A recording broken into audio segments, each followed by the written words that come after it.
오늘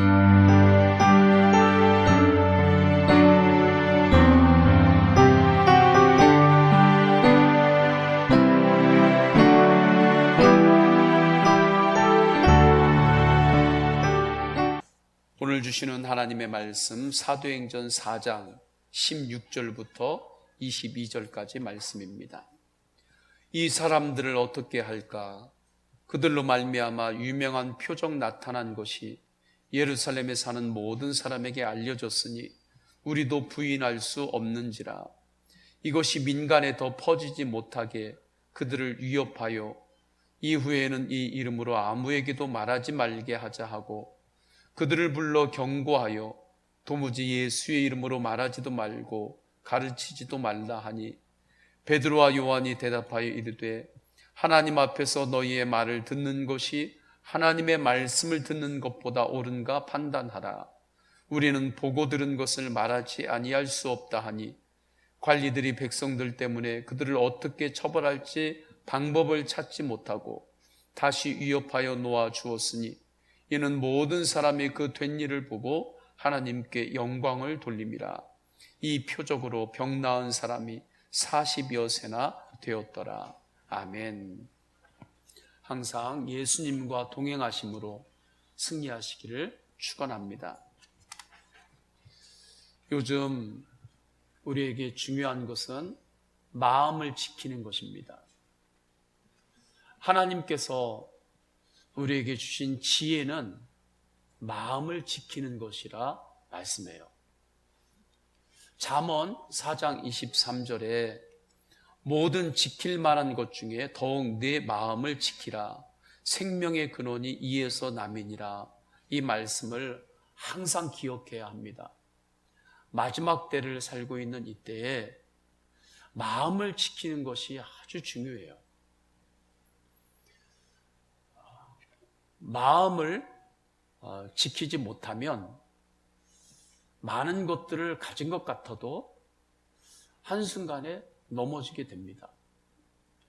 아프가니스탄에서 탈레반과의 전쟁의 과정을 우리는 언론을 통해서 접하고 있습니다. 아프가니스탄의 정부군이 가지고 있는 화력은 비교 우위에 있었습니다. 더 월등히 좋은 화력들을 소유하고 있었어요. 그런데 그들은 마음이 이미 무너져 있었습니다. 마음이 두려움 가운데 묶여 있었어요. 그래서 탈레반이 공격해 들어올 때에 많은 지역 중에 제대로 한 번도 싸워보지도 못하고 그냥 열어주고 넘겨주었던 지역들이 있다고 이야기를 합니다. 세계가 깜짝 놀랄 정도로 단기간에 수도 카불까지 점령이 되었죠. 월등히 우위에 있는 화력을 가지고 있음에도 불구하고 어떻게 그렇게 전쟁에서 쉽게 패했는가? 마음이 먼저 무너졌기 때문입니다. 마음에서 이기면 승리하고 마음에서 지면 패할 수밖에 없습니다. 그래서 마음을 지키라. 주님께서 말씀하실 때 우리에게 강하고 담대하라 말씀하지요. 마지막 때이기 때문에 마음을 지키는 것이 너무 중요해서 에베소서 6장 10절 11절에서는 이렇게 말씀합니다. 너희가 주 안에서와 그 힘의 능력으로 강건해지고 마귀의 관계를 능히 대적하기 위하여 하나님의 전신갑주를 입으라. 영적 전쟁이 있다는 말씀이죠. 영적 전쟁이 있는 이때에 마음에서 이기면 이기는 것이고 마음에서 무너지면 무너지는 것입니다. 그래서 하나님은 가나안 땅에 들어가는 여호수아에게 무엇보다 마음을 강하고 담대하게 하라 말씀하죠. 여호수아서 1장 6절 강하고 담대하라. 너는 내가 그들의 조상에게 맹세하여 그들에게 주리라 한 땅을 이 백성에서 차지하게 하리라 말씀합니다. 지금 우리가 살아가고 있는 때는 영적으로 마지막 때입니다. 영적 전쟁이 치열한 때입니다. 아프가니스탄이나 미얀마나 그곳에서만 치열한 전쟁이 있는 게 아닙니다. 우리의 영적인 세계에서도 오히려 그것보다 더 치열한 전쟁이 있는 때입니다. 영적으로 평화의 때가 아닙니다. 지금 영적 전쟁의 때입니다. 이때 무엇보다 마음을 지키시기를 축원합니다. 마음을 주님 안에서 강하고 담대하게 무장하시기를 축원합니다. 이스라엘 백성들이 골리앗을 만났을 때 싸워보지도 못하고 패배했습니다. 골리앗을 바라볼 때 그들은 골리앗의 크기만 보았어요. 골리앗 앞에 제대로 한 번도 못 싸워보고 그냥 패했어요. 왜 그런가? 그들의 마음이 먼저 무너졌기 때문입니다. 마음을 지키지 못했기 때문입니다. 그러나 다윗은 달랐어요. 다윗은 주님을 바라보면서 주님이 주시는 마음으로 상황을 보았습니다. 영성훈련이란 예수님의 마음으로 사람을 지속적으로 바라보는 훈련이라고 했습니다. 영성훈련이란 예수님의 마음으로 상황을 계속해서 예수님의 마음으로 바라보는 훈련이 영성훈련입니다. 다윗은 그 전장터를 볼 때 하나님이 주시는 마음으로 보았습니다. 하나님이 주시는 마음으로 볼 때 놀라운 일은 그 앞에 서 있는 골리앗만 보이는 것이 아니라 골리앗보다 더 크고 능력이 있으시는 하나님을 보게 되는 거지요. 그래서 다윗이 주님을 바라보며 말씀을 선포합니다. 너는 칼과 단창을 준비해 가지고 왔지만 나는 만군의 여호와 하나님의 이름으로 나아가노라.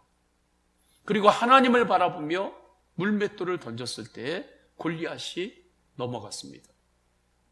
다윗에게 있어서 물맷돌을 던지는 것은 그의 은사였습니다. 주님을 바라보고 주님 안에서 마음을 지키고 나아갈 때 하나님께서는 우리에게 주신 은사를 사용하십니다. 각자 모든 이에게 하나님께서 주신 은사가 있습니다. 다윗은 물맷돌을 던지는 은사가 있었던 거예요. 양치기를 하면서. 하나님께서 그 은사를 사용하셔서 골리앗을 무너뜨리고 승리를 주신 것입니다. 사울 왕은 왜 무너졌나요? 한 가지 이유입니다. 마음을 지키지 못했기 때문입니다. 사울 왕은 결과도 낸 사람입니다. 이방인들의 공격 앞에서 이스라엘의 성도 잘 방어했고 지켰던 사람입니다. 그런데 그가 시간이 지나면서 자기 마음을 못 지킵니다. 다윗이 직제상으로는 부하 장수였습니다. 부하 장수가 전쟁에 나갔어요. 승리하고 돌아옵니다. 백성들이 다윗이 돌아오는 길에 다윗의 승리를 환호하고 그렇게 기뻐합니다. 그것을 바라보는 사울 왕의 마음에 시기가 들어온 거예요. 주님이 주시는 마음이 아니었죠. 축구에 감독이 있고 선수가 있죠. 손흥민 선수가 공을 이렇게 차면서 아주 순발력이 좋게 골인을 넣었어요. 그래서 승리했습니다. 손흥민 선수가 골인을 넣으니까 사람들이 막 일어나가지고 손흥민 선수 야 잘 찼다 하고 막 환호하는 거죠. 그것을 보면서 축구 감독이 손흥민 선수를 시기합니까? 아니죠.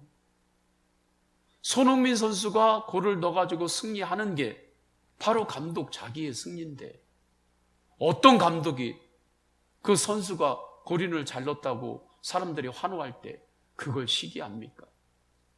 영화 감독이 자기가 영화를 잘 만들어요. 그 영화에 출연한 배우가 연기를 너무 잘하는 거예요. 사람들이 야, 연기를 너무 잘합니다 하고 그를 환호할 때 어떤 영화 감독이 그 배우를 시기하는 감독이 누가 있습니까? 그게 자기가 만든 영화인데.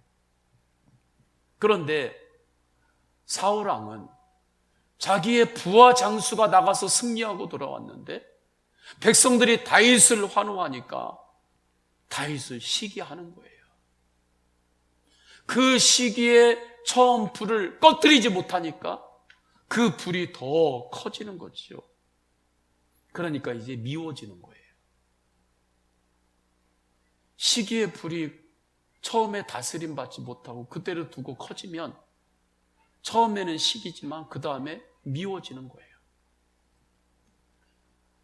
사울왕이 자기의 마음을 못 지킨 것입니다. 사울왕이 무너진 것은 자기가 자기를 무너뜨린 거예요. 다른 힘이 무너뜨린 게 아닙니다. 자기가 자기를 스스로 무너지게 만든 거지요. 마음을 지키지 못했기 때문입니다. 그러나 다윗은 그렇지 않습니다. 다윗은 광야에서 자기를 사울왕이 쫓지요. 사울왕이 자기를 쫓을 때 다윗이 사울왕을 죽일 수 있는 기회를 얻었습니다. 그러나 그때 다윗은 그래도 사울왕은 하나님께서 기름 부은 자임을 알았어요. 그것을 기억하고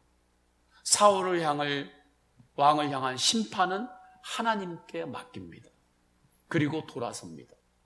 그 순간이 다윗이 자신의 마음을 하나님 앞에서 지킨 순간입니다. 사울왕을 못 죽여가지고 내가 복수를 못한 순간이 아니라 하나님 앞에서 자기 마음을 지켰던 순간이 있죠. 하나님은 그것을 본 것입니다. 그래서 다윗에게 승리를 주셨고 다윗에게 이스라엘 나라를 다스릴 수 있는 기회를 주신 거죠. 말씀으로 말씀을 지킨 다윗에게 승리를 주셨습니다. 그 이후로 다윗은 또 압살롬에게 쫓기는 어려움을 겪어요. 사람이 인생이 좋은 일만 있지 않잖아요. 좋은 일이 있다가 보면 또 지나면 또 어려움도 있게 되죠.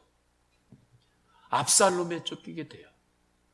다윗은 압살롬에 쫓기는 그 순간에도 하나님의 말씀 안에서 마음을 지킵니다.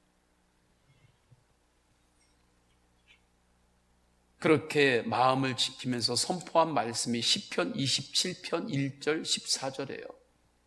여호와는 나의 빛이요 나의 구원이시니 내가 누구를 두려워하리요.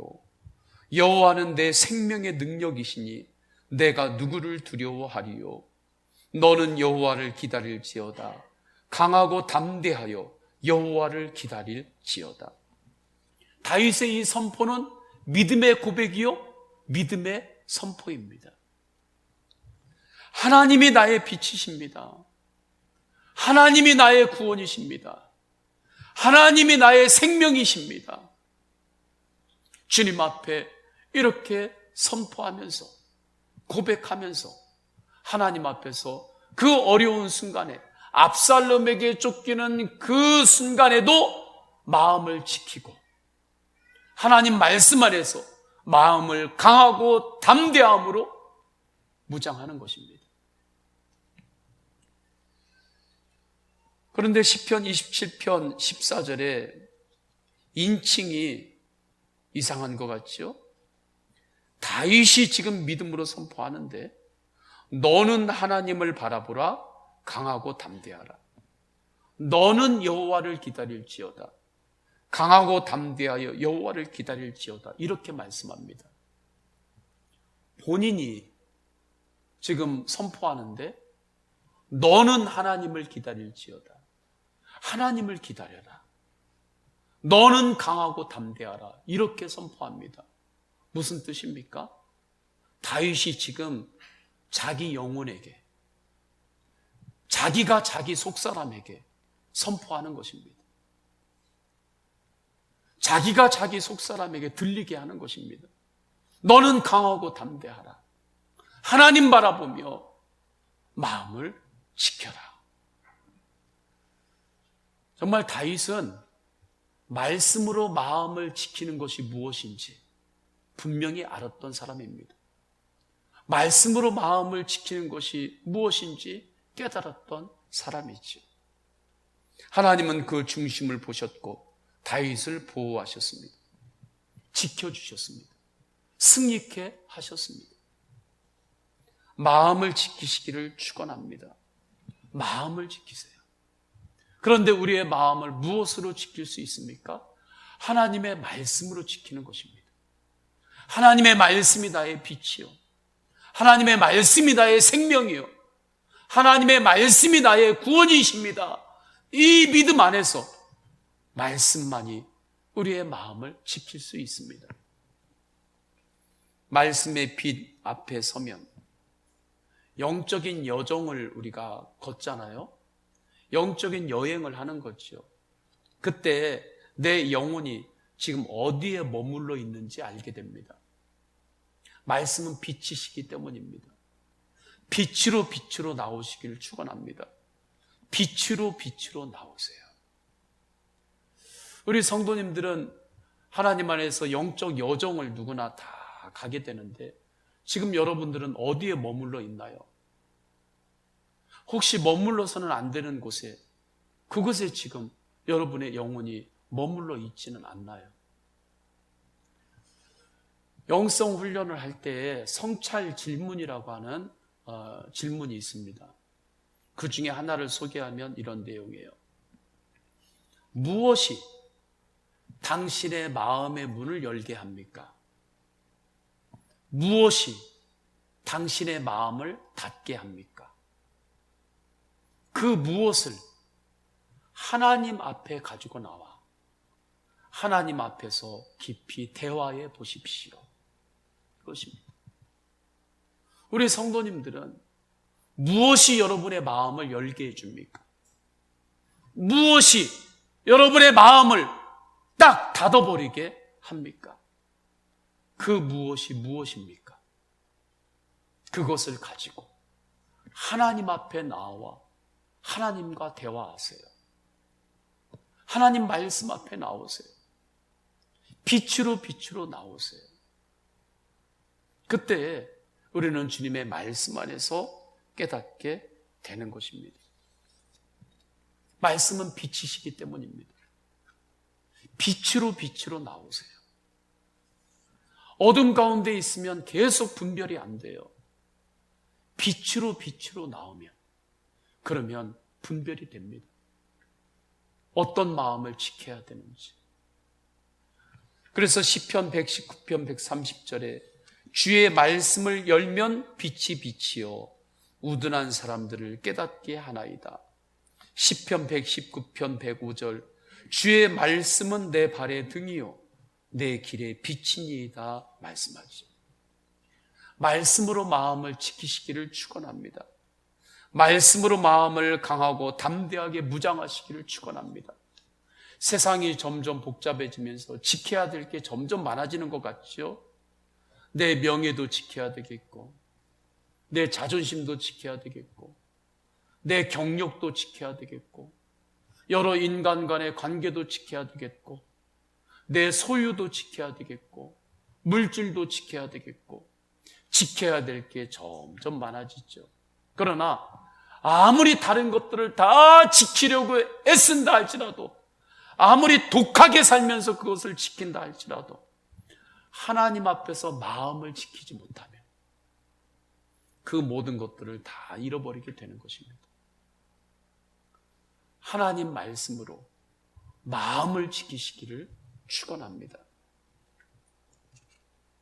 마지막 때에 하나님의 말씀으로 마음을 지킬 때, 그러면 구체적으로 어떻게 지킬 수 있는가? 하나님이 주신 생각을 선택해야 합니다. 생각에는 힘이 있습니다. 마음속에 나는 항상 망한다, 나는 뭐든지 해도 다 망한다, 이렇게 항상 생각하면서 그 사람의 인생이 흥할 수 없습니다. 생각이 나는 항상 실패해.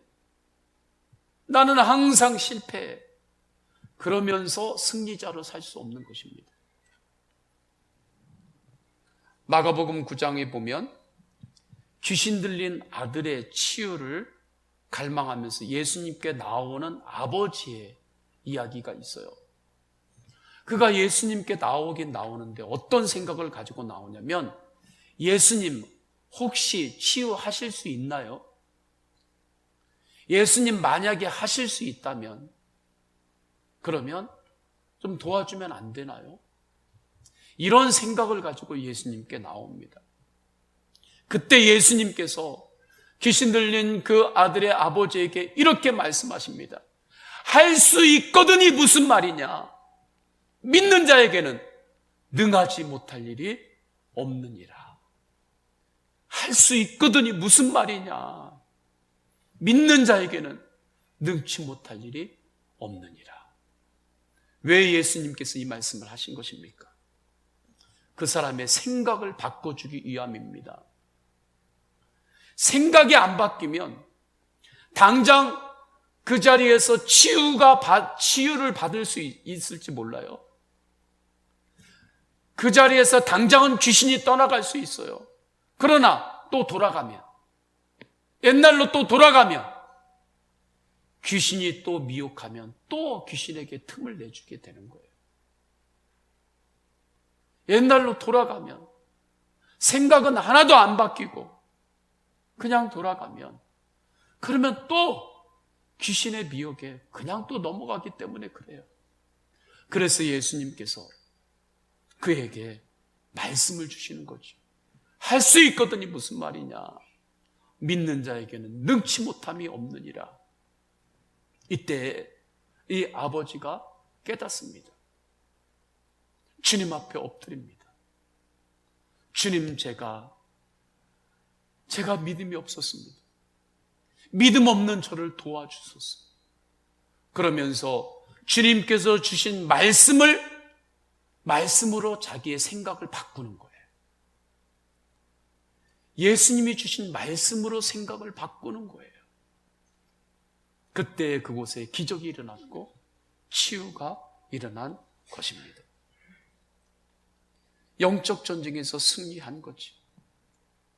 영적 전쟁에서 승리하는 길은 주님이 주신 생각을 선택하는 것입니다. 주님이 주시는 생각을 선택하시기를 축원합니다. 주님이 주시는 생각이 반드시 있어요. 하나님께서 우리에게 주신 축복 중에 가장 소중한 축복은 선택의 축복입니다. 우리가 선택하면서 살 수 있다는 것은 하나님께서 우리에게 선택의 축복을 주셨기 때문에 그래요. 하나님은 자유의 영이십니다. 그래서 성경에 보면 성령님을 자유한 바람에 비유해서 말씀하기도 하죠. 하나님은 자유의 영이시기 때문에 하나님의 형상으로 지음받은 사람에게 자유의지를 주신 것입니다. 그래서 자유의지를 통해서 선택의 축복을 주셨어요. 하나님 앞에서 우리가 자발적으로 하나님을 예배하는 것을 선택할 때, 주님의 말씀을 선택할 때, 그때 우리의 자유의지를 통해서 선택한 그 선택을 통해서 하나님과 인격적인 교제가 깊어지는 거예요. 우리가 내가 자발적으로 선택해서 사람을 만난 것이 아니라 일 때문에 만나요. 만나기 싫은데 일 때문에 어쩔 수 없이 만나요. 그렇게 아무리 시간을 많이 보내도 일이 끝나면 그 사람하고는 그냥 끝나는 거예요. 왜요? 일로 만났으니까. 일로 만났으니까. 일 때문에 어쩔 수 없이 만나서 지냈으니까 일이 끝나면 그 사람과의 관계도 끊어지는 거예요. 왜요? 인격적인 깊은 관계를 맺지 않았기 때문입니다. 하나님과의 관계도 마찬가지. 하나님은 우리에게 자유의지를 주셨어요. 네가 너의 자유의지를 사용해서 자발적으로 하나님의 말씀을 선택해라. 하나님을 예배하는 삶을 선택해라. 하나님을 찬양하는 삶을 선택해라. 예, 제가 하나님을 예배하겠습니다. 하나님을 찬양하겠습니다. 하나님의 말씀으로 살겠습니다. 이렇게 자발적으로 선택하고 주님 앞에 나올 때, 그때 하나님과의 인격적인 교제가 시작이 되는 것입니다. 인격적인 관계가 깊어지는 거예요. 하나님이 주시는 풍성한 복을 누리는 것입니다. 이게 선택의 축복이에요. 근데 이것을 마귀도 압니다. 마귀는 영적인 존재이기 때문에 그래요. 그래서 마귀는 인간의 자유의지의 방향이 하나님으로부터 멀어지도록 미혹합니다. 하나님을 예배하지 못하도록 미혹합니다. 하나님 말씀을 따르지 못하도록 마귀는 자꾸 미혹하는 거예요.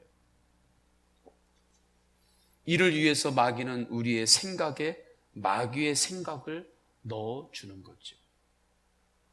마귀가 영적인 존재라고 하는 것은 무슨 뜻이냐면, 마귀가 사람 속에 들어왔다 나갔다 할 수 있다는 것입니다.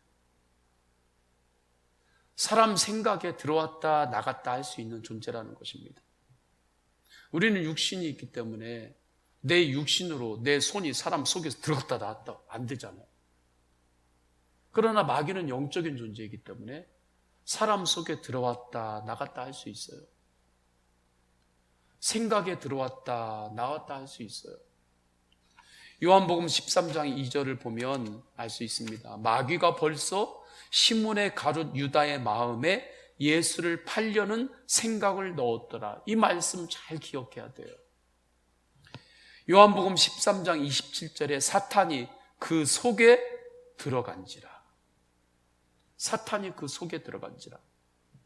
마지막 때 영적 전쟁터는 우리들의 생각과 마음입니다. 이거 잊으면 안 돼요.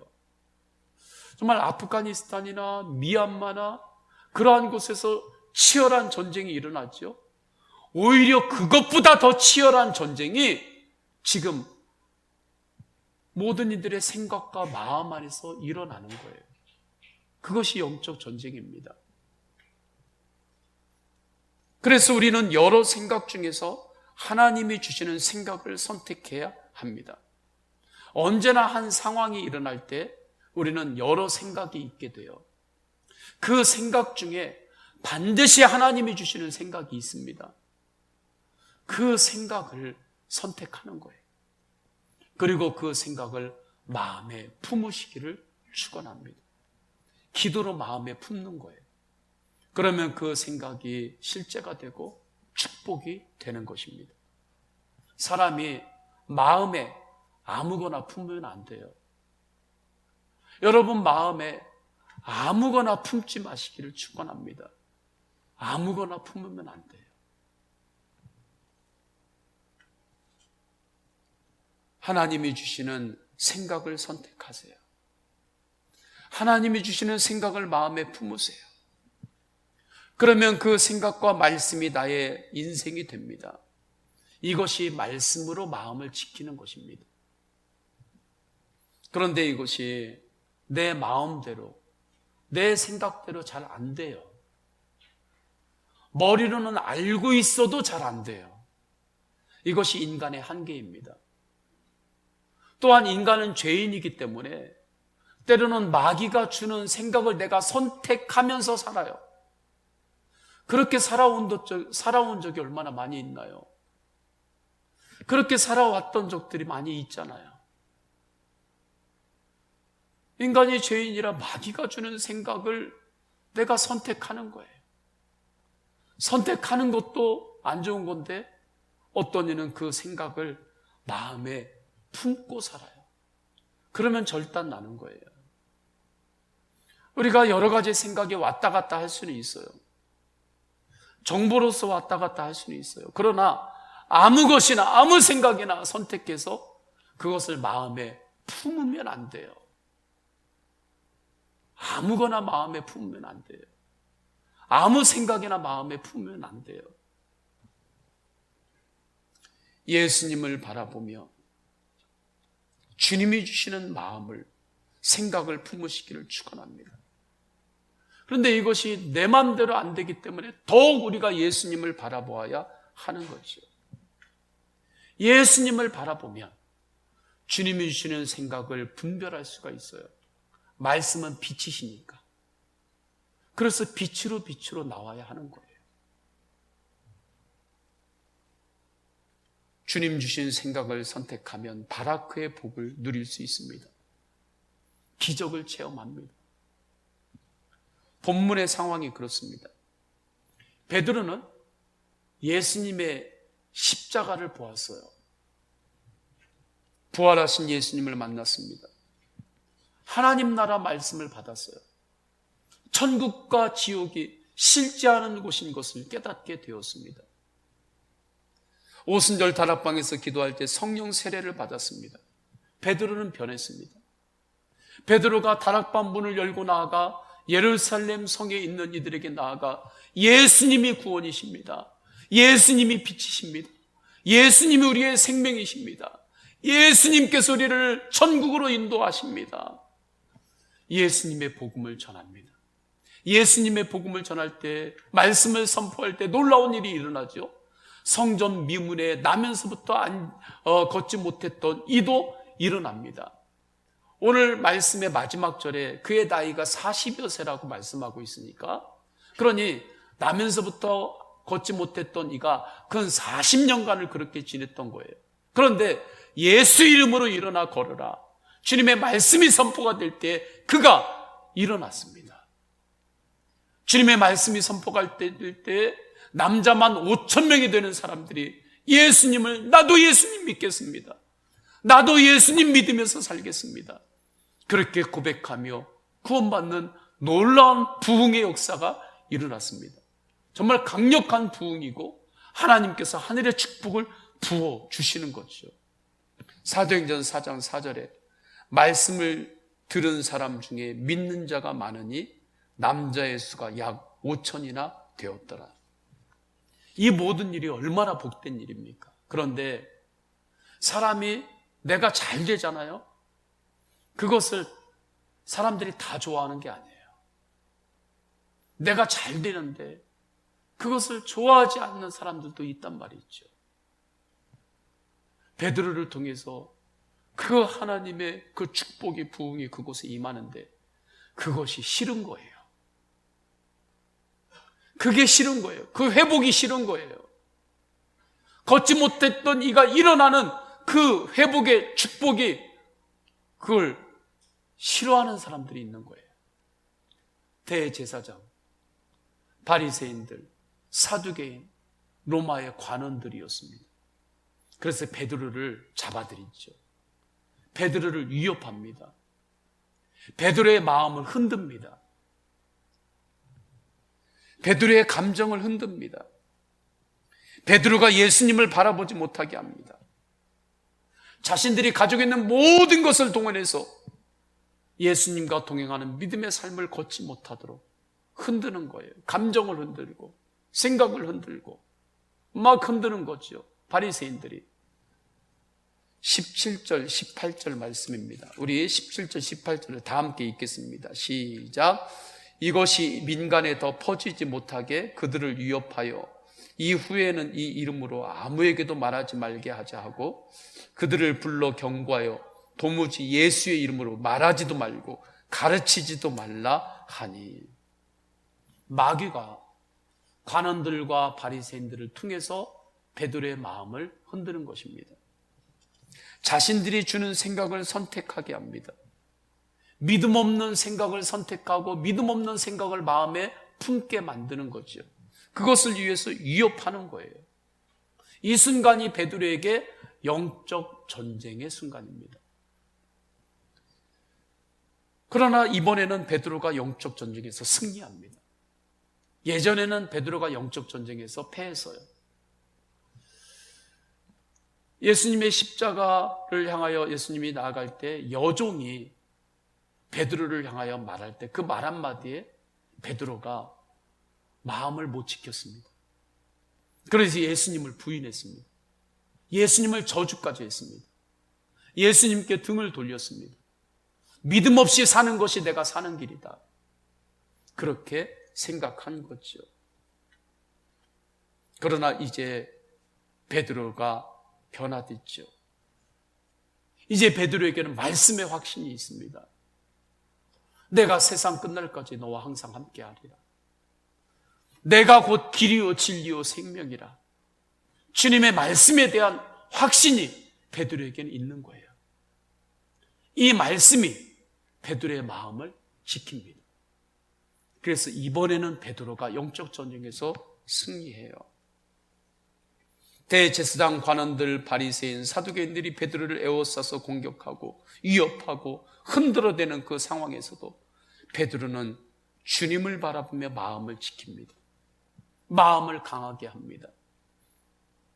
관원들과 베드로, 바리새인들은 예수님으로부터 등을 돌리는 것이 네 신상이 좋아.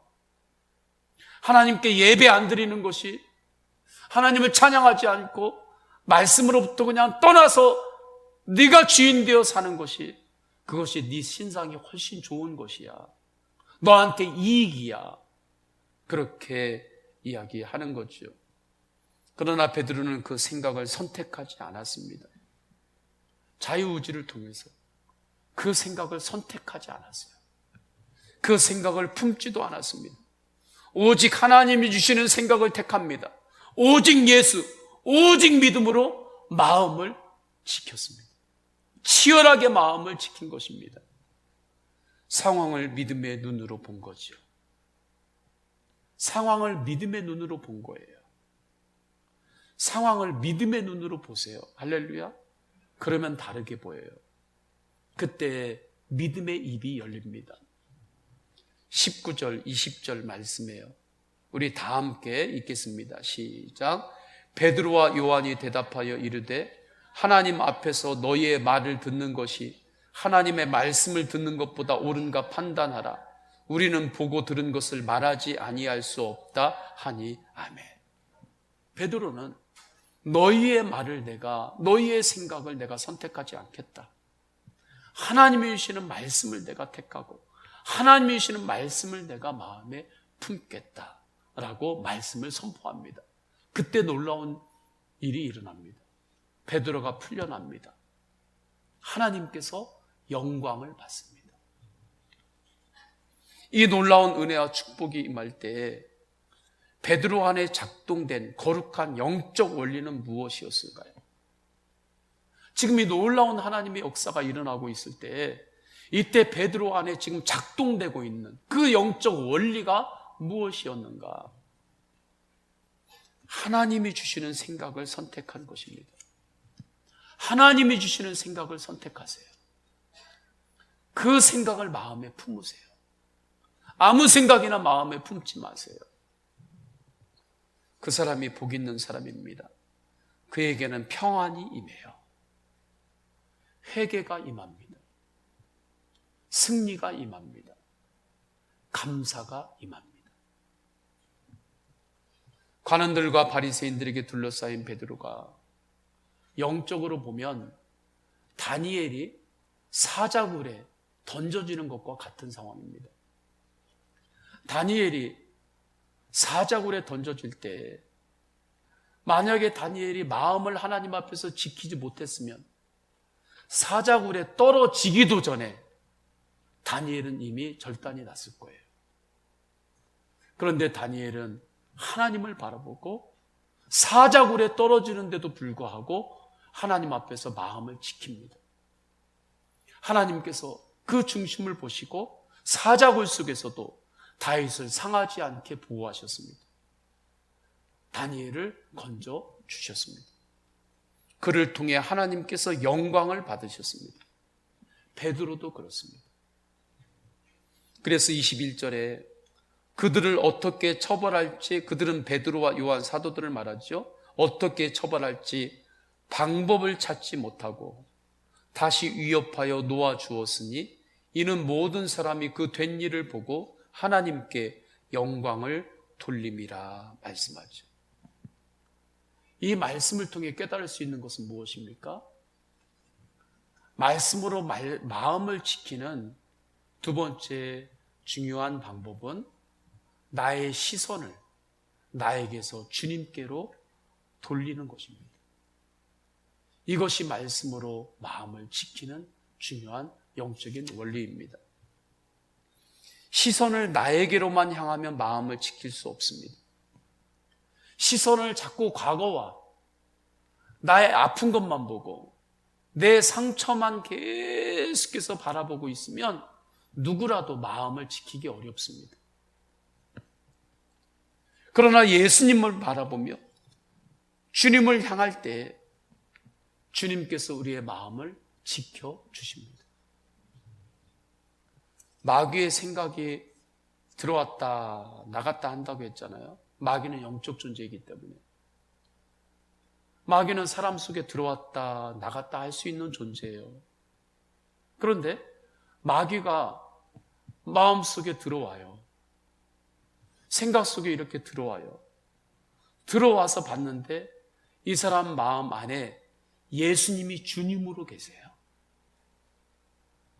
하나님의 말씀이 주님으로 계세요. 그러면 마귀가 들어왔다가도 그곳에서 발도 못 붙이고 다시 도망갑니다. 우리 성도님들 마음 안에 예수님이 주님으로 계신가요? 하나님의 말씀이 여러분 생각에 기둥처럼 그렇게 서 있나요? 마귀가 들어왔는데 생각 속에 마음 속에 들어왔는데 그 안이 텅 비었어요. 그러면 그때부터는 그 사람 마음은 마귀의 놀이터가 되는 거예요. 마귀의 놀이터가 돼요. 그래서 혼자 들어왔다가 마귀가 자기 친구들 다 불러가지고 거기에서 놀이터 삼아서 거기에서 진을 치는 거예요. 그러면 아주 마귀가 주는 생각들이 한두 개가 아니라 막 3개, 4개, 10개, 20개 아주 너무 힘들게 되는 거죠. 그러나 마귀가 들어왔어도 그의 마음 안에 예수님께서 주님으로 계세요. 그러면 마귀는 바로 쫓겨갑니다. 바로 도망갑니다. 성도님들 마음 안에 항상 예수님이 주님으로 계신가요? 정말 예수님이 주님으로 계시면 주님께서 마음을 지켜주십니다. 어떠한 상황에서도 강하고 담대함으로 인도하십니다. 이 은혜의 눈이 열린 시선이라고 하는 찬양의 선포가 있죠. 가사가 이렇죠. 내게로부터 눈을 들어 주를 보기 시작할 때 주의 일을 보겠네. 내 작은 마음 돌이키사 하늘에 꿈꾸게 하네. 주님을 볼 때 모든 시선을 주님께 드리고 살아계신 하나님을 느낄 때 내 삶은 주의 역사가 되고 하나님이 일하기 시작하네. 지금 성도님들의 시선은 어떻습니까? 여러분의 시선은 지금 어디를 향하고 있습니까? 나에게만 향하고 있습니까? 내 아픈 것만 향하고 있습니까?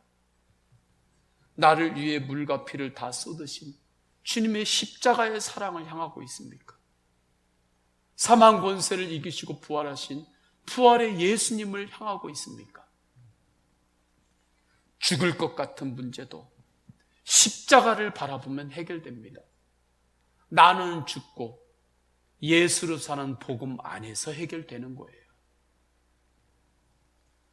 예수님의 부활을 바라보면 고난조차도 은혜의 통로로 보이게 됩니다. 나의 시선이 주님을 향하지 않으면 우리는 염려에 사로잡히게 됩니다. 염려의 다른 뜻은 무엇이냐면 다른 방향으로 빠진다라는 뜻이에요. 우리가 시선이 주님을 향하지 않으면 염려에 묶이게 되고 그때 내 생각이 자꾸 다른 방향으로 빠지게 됩니다. 운전을 하고 가잖아요.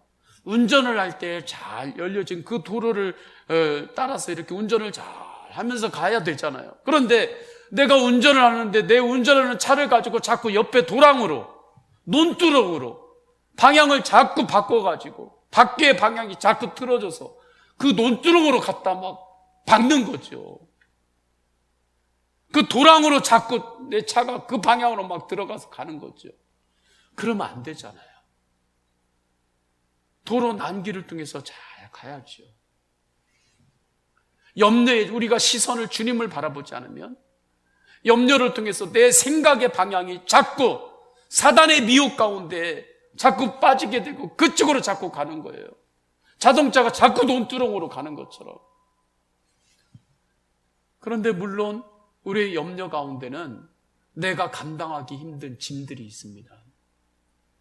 내가 감당하기 힘든 어려운 그 무거운 관계의 짐이 있고, 내가 풀 수 없는 어려운 여러 가지 삶의 짐들이 있어요. 그때는 기도로 하나님께 그 짐을 맡기세요. 하나님은 전능하신 하나님이십니다. 우리가 기도로 그 짐, 그 염려를 하나님께 맡기면 그때부터는 이제 그 짐은 나의 짐이 아니라 하나님의 짐이 되시는, 하나님의 짐인 것입니다. 그 짐을 예수님께서 십자가에서 담당하시느라 피와 물을 다 쏟으신 거예요. 하나님께 기도로 짐을 맡기는 순간, 그때 하나님이 우리를 위해 일하시기 시작하십니다. 베드로전서 5장 7절, 너희 염려를 다 주께 맡기라. 이는 그가 너희를 돌보심이라. 이 말씀에 믿음으로 반응하시기를 축원합니다. 아멘으로 반응하시기를 축원합니다. 그러면 이 말씀이 내 마음을 지킵니다. 너희의 염려를 다 주께 맡기라. 이는 그가 너희를 돌보심이라. 이 말씀을 정말 믿으면 이 말씀이 우리의 마음을 지키는 거예요.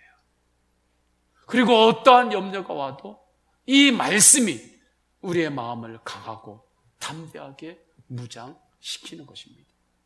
이것이 말씀으로 마음을 지키는 거예요. 말씀으로 마음을 지키는 그곳에 하나님이 주시는 바라크의 복이 임합니다. 우리가 하나님의 말씀을 소중히 여기잖아요. 그러면 하나님의 말씀이 결국에는 우리를 지켜주는 것입니다. 이사야도 그 어려운 시대 때, 나라가 빼앗기는 그러한 시대 때 하나님이 주시는 말씀으로 마음을 지켰습니다. 그때 하나님이 주신 그 말씀이 무엇인가? 이사야 4장 10절, 41장 10절, 두려워하지 말라, 내가 너와 함께함이라. 놀라지 말라, 나는 내 하나님이 됨이라. 내가 너를 굳세게 하리라. 참으로 너를 도와주리라.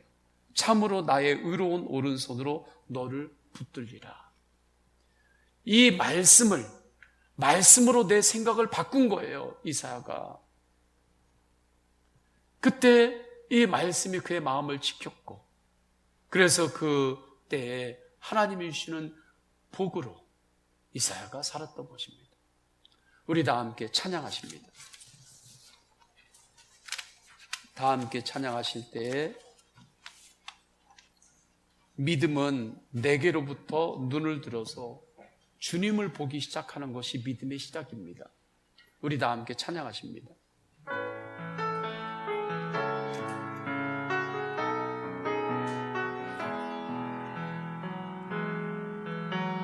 내게로부터 눈을 들어 주를 보기 시작할 때 주의 일을 보겠네.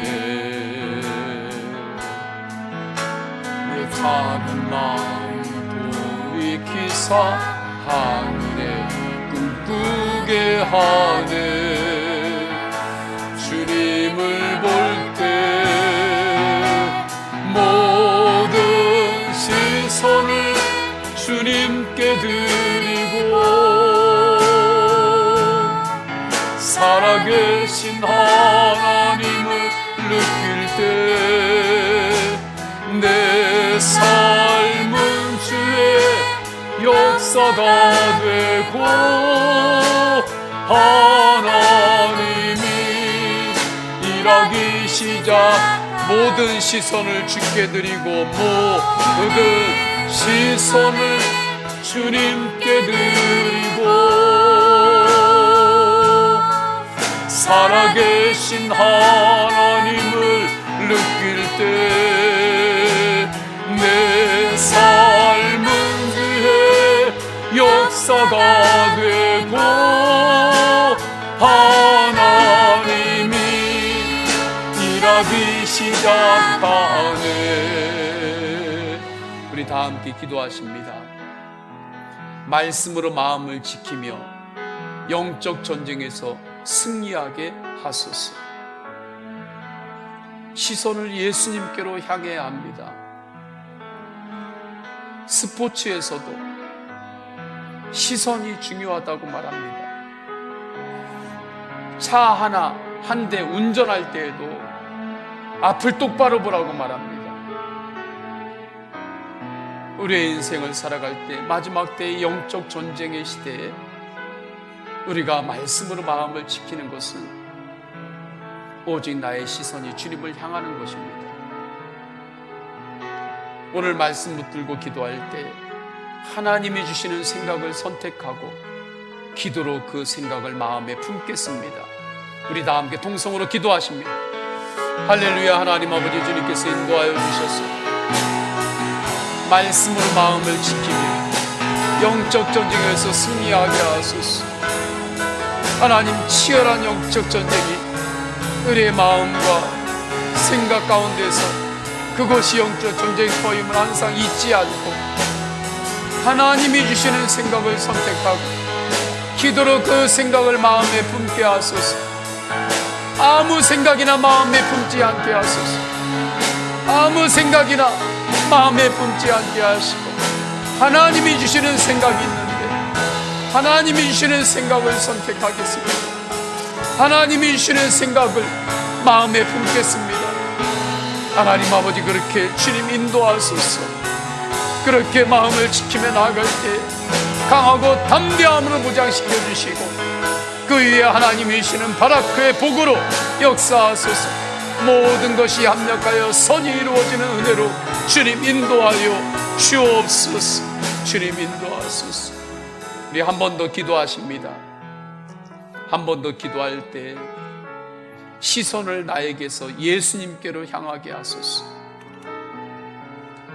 과거만 바라보고 나의 아픈 것만 바라보면 누구라도 마음을 지킬 수 없습니다. 그러나 그때 나를 위해서 피와 물을 다 쏟으신 예수님의 십자가를 바라볼 때 주님께서 우리를 가장 선한 길로 인도하십니다. 건져주십니다. 축복하십니다. 두 번째, 주님의 말씀을 우리는 받았습니다. 너희 염려를 다 주께 맡기라. 이는 그가 너희를 돌보심이라. 이 말씀 붙들고 다 함께 동성으로 기도하십니다. 할렐루야. 하나님 아버지, 주님 인도하소서. 주님 시선을 나에게서 예수님께로 향합니다. 주님 예수님을 향합니다. 예수님을 향합니다. 나의 작은 마음 돌이키사 하늘의 꿈꾸게 하소서. 하나님 아버지, 주님 인도하셔서 너희 염려를 다 주께 맡기라. 이는 그가 너희를 돌보심이라. 주님 말씀하셨으니 주님 주신 말씀 붙들고 나아갈 때 말씀으로 마음을 지켜주시고 말씀으로 강하고 담대함으로 인도하소서. 하나님 아버지, 주님께서 주시는 바라크의 축복을 드리며 살게 하옵소서. 모든 것이 합력하여 선이 이루어지는 주님의 축복을 드리며 살게 하소서. 주님 역사하여 주옵소서. 주님 역사하여 주옵소서. 주 예수 그리스도의 이름으로 기도드립니다. 아멘. 우리 다 함께 일어나셔서 결단에 찬양하십니다. 주님 다시 오실 때까지 나는 믿음의 길을 가겠습니다. 특별히 요즘 이 시대에 마음을 지키며 주님을 따르겠습니다. 주님 다시 오실 때까지 나는 이 길을 가리라. 때로는 좁은 문 좁은 길이라도 나의 십자가 지고 주님 바라보며 그 모든 것들을 통과하겠습니다. 나의 십자가 지고 나의 가는 길 끝에서 나는 주님을 보리라. 영광의 내 주님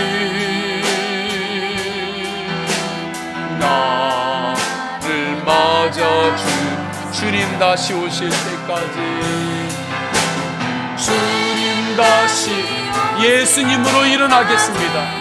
예수님으로 일어나 나는 일어나 달려가리라.